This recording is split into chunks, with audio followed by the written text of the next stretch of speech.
Alors les aidants, ce sont les personnes qui interviennent auprès d'un proche en perte d'autonomie, que ce soit en raison de son âge ou d'un handicap. Les aidants, ce sont souvent les enfants pour les personnes âgées, quelquefois le conjoint. Ça peut être également un parent quand il s'agit d'une personne handicapée. Ce sont souvent les parents, quel que soit l'âge de l'enfant, même quand il grandit.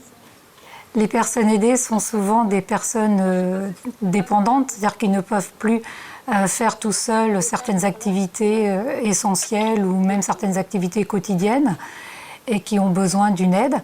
Ils ont quelquefois des aidants professionnels par le biais des services d'aide à domicile, mais ils ont souvent besoin, en complément, de l'aide de la famille. On habite 3 ici, donc mon mari, mon fils et moi. Donc on se partage un petit peu le travail, surtout depuis 2008 que mon mari et moi on reste ici toute la semaine. Donc le matin, on lui donne le petit déjeuner pour lui donner le médicament en même temps, parce qu'elle a un comprimé à prendre et elle ne sait pas le prendre toute seule. Donc. Et puis des inhalations aussi, et puis veiller à ce qu'elle boive, enfin voilà, tout ça. Et le repas du soir, on lui apporte la soupe et puis le dessert, enfin ce qu'elle aime. Et le soir, je reste un petit peu avec elle pour m'assurer qu'elle mange. Parce que sinon, elle en prend 2 cuillères et puis elle met le reste au frigo, ou dans son tiroir ou dans le placard, on ne sait plus où c'est. Bon.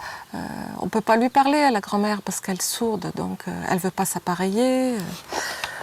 Elle n'a pas de dentier, donc il faut faire attention à tout ça. Et elle dit toujours « pour 4 jeudis que j'ai à vivre, c'est pas la peine ». Donc elle refuse toute aide, comme là, d'aide ménagère. La difficulté principale que l'on a quand on est amené à aider un proche, c'est que l'on n'est pas préparé. Donc bien des fois, on ne connaît pas bien la maladie de la personne, les conséquences de la maladie. On ne comprend pas pourquoi, on a du mal à accepter. Et aussi, c'est souvent une aide qui est quotidienne, donc c'est fatigant, c'est prenant. Et quelquefois, ça agit aussi sur les relations avec la personne, parce que la personne qui est dépendante a aussi du mal à accepter sa dépendance. Et ça rend les relations très difficiles. Elle a toujours été habituée à venir aider les gens ici. Donc elle est toujours fourrée là, quoi. Et depuis que je suis à la retraite, ça va faire depuis janvier 2008, je la vois arriver tous les quarts d'heure, quoi. C'est assez insupportable, hein, pour une belle fille. Vous habitez pas à côté de votre belle-mère, s'il vous plaît.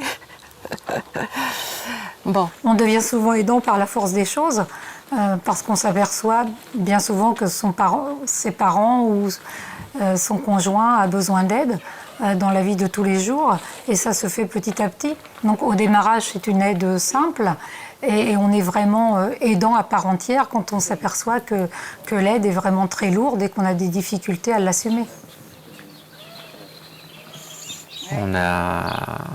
Depuis 2 ans, on a fait face à un accident familial qui nous a quelque peu perturbé notre vie au sein du foyer.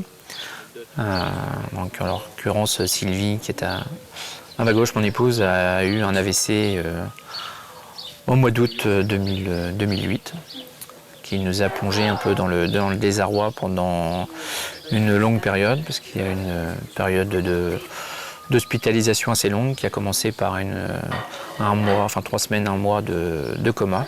Et depuis un petit semestre, il y a eu le retour à la maison, ce qui nous a obligés et contraints de faire quelques adaptations, tant matérielles que humaines, au sein de la maison. Dès 2003, le Conseil général avait été sollicité par un groupe d'agricultrices qui avaient des difficultés avec leurs parents dépendants et qui sont venus voir si on pouvait leur apporter une aide, qui n'était pas spécialement une aide financière, mais une aide dans leur vie de tous les jours. En parallèle, le département travaillait avec l'IDAP, qui est l'Institut de développement des activités de proximité, et qui voulait lancer un programme d'aide aux aidants.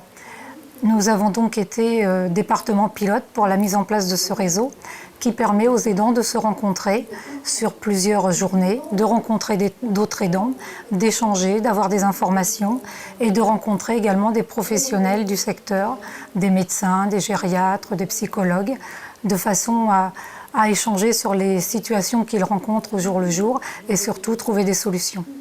Ça m'a surtout aidé, oui, à décompresser. On s'est lâché un peu dans le groupe à dire des bêtises et à se vider un petit peu. Et pour beaucoup, ça a été très efficace au niveau du vécu, de prendre de la distance, de rester un peu plus zen, quoi.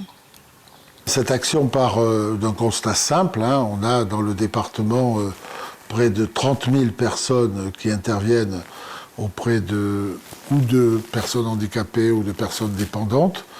Et il nous est apparu utile et important de structurer ce réseau d'aide aux aidants, de lui apporter à la fois de l'expertise, des intervenants capables de répondre à leurs préoccupations et en même temps améliorer encore la diffusion de ce réseau d'aide aux aidants.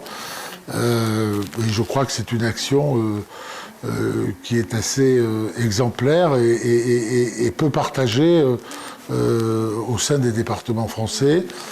J'ai moi-même été étonné par le succès qu'a rencontré cette action auprès de ce réseau des aidants. Et nous sommes en train d'amplifier nos actions dans ce secteur, puisque heureusement et malheureusement, le nombre de personnes dépendantes augmente avec la durée de vie, l'allongement de la durée de vie et la sortie de ce qu'on appelait le baby-boom après la guerre, qui aujourd'hui est appelé le papy-boom, qui arrive et qui augmente très sensiblement le nombre de personnes âgées et donc le nombre de personnes dépendantes. Puisque lorsqu'on vit plus tard, on a plus de difficultés souvent à se mouvoir, à se souvenir, à faire certains gestes et certains mouvements. Il est important que nous soyons attentifs à l'amélioration des conditions de vie de toutes ces personnes. Pour pouvoir accompagner Sylvie, on a eu la chance d'avoir des contacts avec, je ne vais peut-être pas la nommer, mais la responsable du CLIC, Mélanie Drouet, CLIC de Louviers, qui a, par le biais du réseau Resedac, mis en place un certain nombre d'actions, qui m'a appris un certain nombre de choses, notamment le fait du contact, qui est hyper important, de façon à ne pas heurter ni blesser la personne qui a un handicap.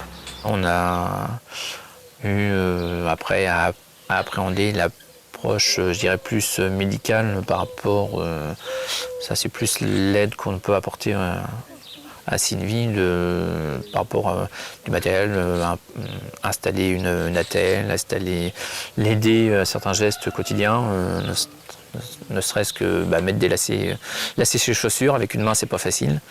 Donc on joue la deuxième main. Bon, ça va, on arrive à jouer un concert à peu près correct. Il y a quelque temps, on a eu le plaisir de goûter une mayonnaise faite avec un seul bras. Et on tenait l'huile d'un côté et madame battait les œufs et on a eu une mayonnaise qui a très bien tenu. Donc c'est des choses qui permettent d'avoir l'autonomie complète, quoi. Reseda, c'est bien, c'est bien. Mais quand je reviens chez moi, c'est pareil, quoi. C'est seulement si je change que j'arrive à mieux le vivre. Mais c'est moi qui dois changer, qui dois faire le travail. La solidarité va devenir vraiment importante pour les années futures, notamment en raison du vieillissement de la population. Et les gens qui aujourd'hui sont aidants seront peut-être un jour aidés.